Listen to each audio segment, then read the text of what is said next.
The room is truly split on Jonathon Brooks, the running back out of the University of Texas right now. Now, Jonathon Brooks is one of the youngest running backs in this entire 2024 Dynasty rookie class, and he had a great year in 2023 when he was healthy. And typically with running backs, when you're getting a running back who's coming out at a really young age, coming off a highly productive season, well, that's a good thing for his draft capital, and thus is a very good draft pick for us in 2024 Dynasty rookie drafts. So what's the problem here? Why are people split and really just kind of want some direction on where we should be thinking about Jonathon Brooks? Well, we're going to get into why the room is split on Jonathon Brooks today and what I think about him as a prospect and whether I would take him in Dynasty rookie drafts. And of course, this is a new channel exclusively for Dynasty, so please go down there, drop a like on this video, and subscribe to the channel to show your support if you get value from this video today. So the thing about Jonathon Brooks in this year's Dynasty rookie class is when you compare this year's Dynasty rookie running back class to last year's, nothing is the same, right? Last year's Dynasty rookie running back class was stock full of talent. The price of this year's running backs compared to last year's is ridiculously different. So last year, you're looking at 3 first to second round, early second round running backs in Dynasty rookie drafts. You had Bijan Robinson and Jahmyr Gibbs going between the 101 and the 103 at the very latest. And then Devon Achane. Devon Achane snuck his way into the back of the first round and really into the early second round of most Dynasty rookie drafts at that time. So the difference between this class and last year's class is obviously, if you go to any fantasy football YouTube site or if you go to different websites, nobody is comparing this year's running back class to last year's in a good way. Everybody acknowledges that last year's class is a better running back class, has more depth, more top tier talent than this year's class does. So what is the difference here?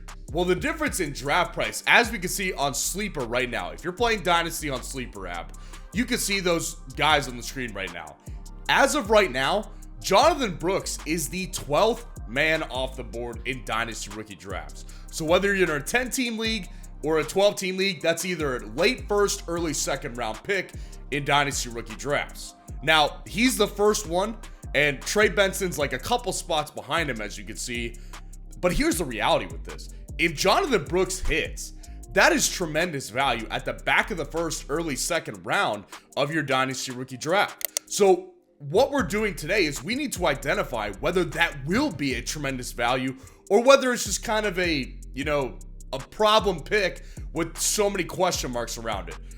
Who is Jonathon Brooks as a prospect? So let's go ahead and just look at what he did and how he fits in what I look for in running backs in Dynasty Fantasy Football.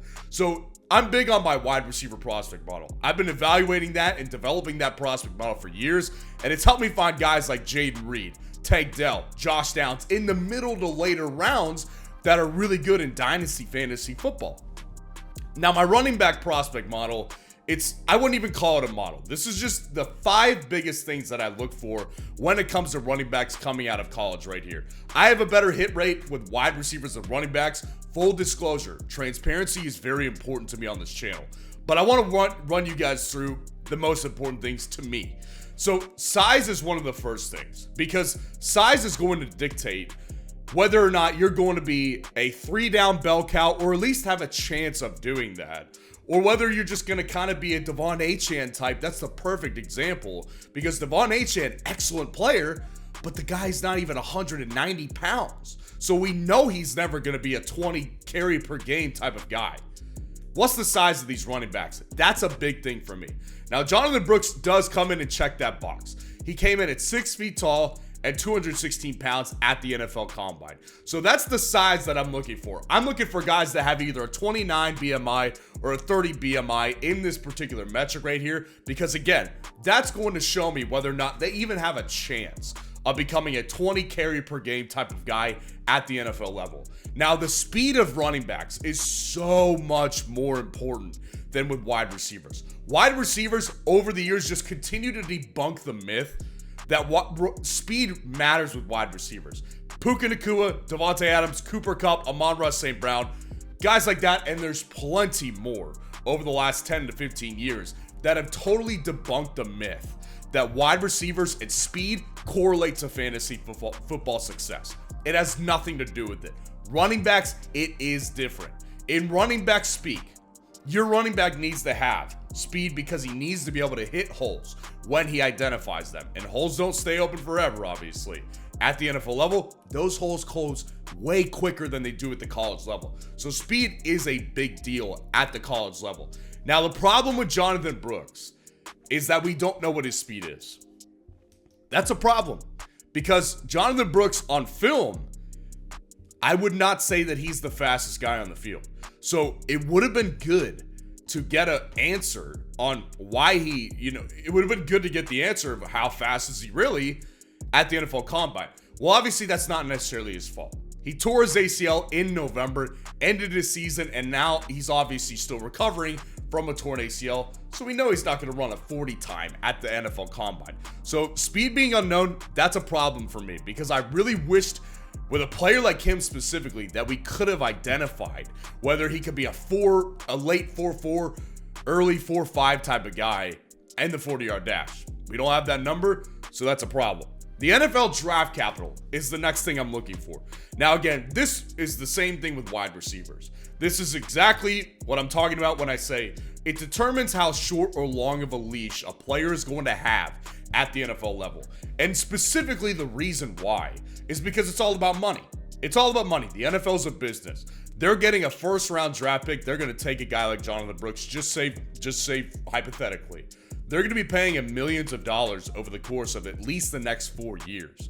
So they're not going to cut this guy anytime soon. With a 5th or 6th rounder, these teams don't have much money attached to these guys. So they can cut you before you even make it past training camp. So the NFL draft capital is 100% correlated to how short or long of a leash a player has at the NFL level. Now, obviously, that's yet to be determined. We're filming this video in late March, so we won't know that for about another month here. Now, the receiving upside is obviously going to be a massive thing for me when it comes to finding good rookie running backs in fantasy football. The receiving upside, I don't think I need to talk about it much. We all know we want a receiving back unless you have a carry monster like Derrick Henry was for years, Adrian Peterson was for years, Nick Chubb became in the past couple of years. We want receiving guys because we want more volume attempts and more opportunities to score fantasy football points in.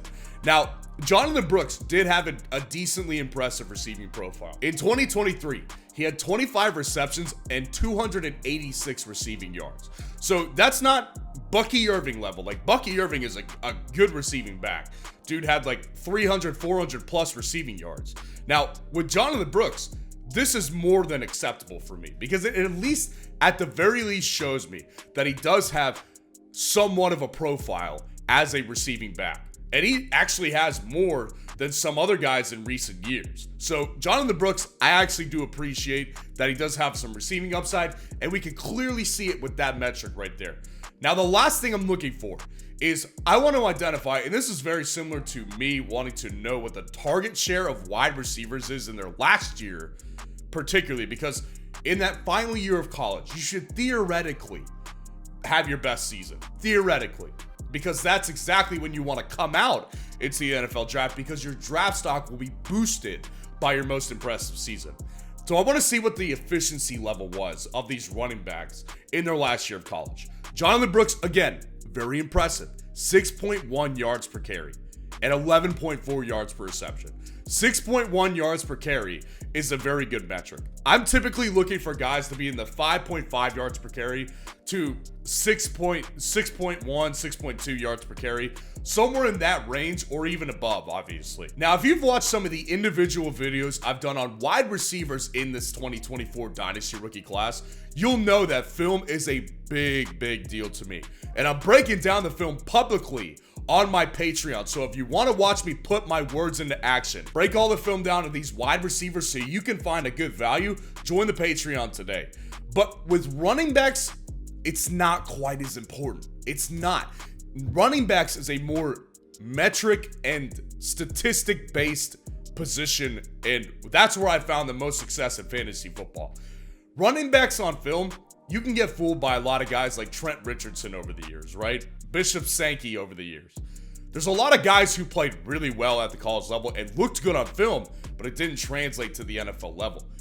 With wide receivers, there's way more that I'm looking for on the film level that I've identified that can make those wide receivers successful in fantasy football.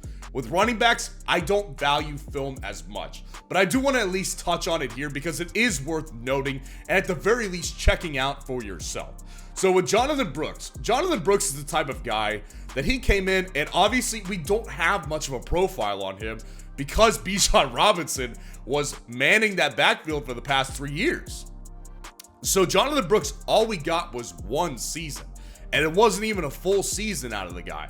But he was impressive. Like, his combination of vision and brutality in his running game, it feels more rare these days. And then honestly, he kind of reminds me a little bit of like a Marion Barber type, where he was so physical and he had such great vision to just get more yards than you'd expect out of a guy like this. He's patient, he waits for the biggest hole to open up, and then he runs through defenders. Like, that's the thing with Jonathon Brooks, is he's not the type of guy that's going to, break off a 50-yard run because he juked one guy out of his shoes and then took it up the sideline.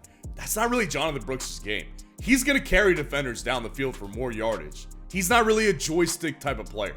This guy is a brutal type of running back who's going to run through you at any opportunity he can get. And obviously, like I said, the efficiency profile is great, but obviously I wish we saw more dominance as a receiver and we saw more consistency. But that's not possible because he got injured, and of course, Bijan Robinson was the guy for the past several years. So where do we land with Jonathon Brooks? After discussing who he is as a prospect, after looking where he's going in Dynasty rookie drafts, as of right now, where does that leave us with Jonathon Brooks? So as of today, when I factor in everything, his draft price right now at 12th overall off the board, that's already pushing it for me. Jonathon Brooks, there's so much uncertainty surrounding him. Only 1 season as a starter, and he also, of course, tore that ACL in late November. I do like that he's young. He's coming in he's 20 years old now, he'll be 21 in July. So this guy's one of the youngest running backs in the class. If he goes to a good team fit, if he goes to an offensive-leaning head coach who puts emphasis on the offensive line and the running game, I would take him from picks 10 to 12. But the problem is, if he does go to a good system, and mind you, there's lots of running backs that are about over in the NFL. The Chargers, they need a running back. The Browns might need a running back. The problem is if he goes to one of those teams that really puts an emphasis on running backs, he's likely not going to stay down that low.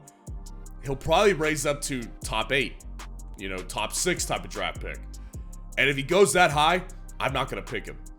So the problem with this is that if he goes to a good team, he's probably going to raise above the top 10 and into a range I'm not comfortable with picking him at because there's so much uncertainty with this guy. We only saw 1 year of production, and I'm not sold on this guy's speed. If he tested at the combine and we saw a 4.5, 4.4 40 time, I would feel much differently. But I don't love his speed. And since we don't know those numbers and there's a lot of uncertainty, in all likelihood, I will probably not be picking Jonathon Brooks in 2024 Dynasty rookie drafts. Let me know in the comments what you think about Jonathon Brooks. Let me know if you think this guy's a steal and you think I'm stupid for having this take, or let me know if you agree with me one way or the other. And make sure you stay tuned for the release of my 2024 Dynasty rookie draft guide, which is going to help you find the best values and the best picks in your 2024 Dynasty rookie draft.